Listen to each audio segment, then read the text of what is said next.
Ei utabakiadem,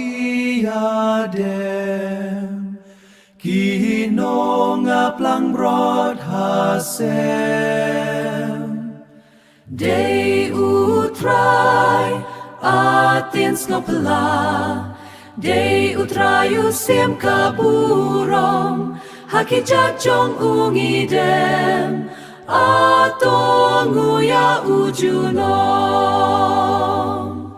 Ei utahari klauba, jing jajing knanusha, Dei utrai atins ngopela, Dei utrayu sim kaburom, Dei utrayu sim ka hakijajong ungidem, atonguya ujunom.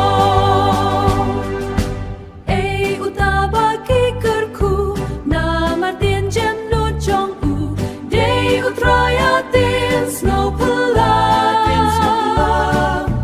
Dei utrayu sim kaburom, hakijajong ungidem, atonguya ujunom.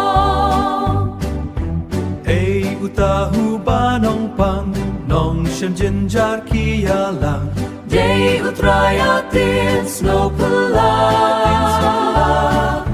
Dei utrayu sim kaburom, hakijajong ungidem, atonguya ujunom.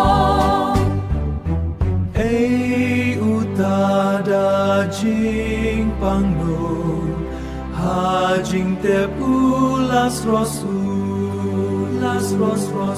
Ei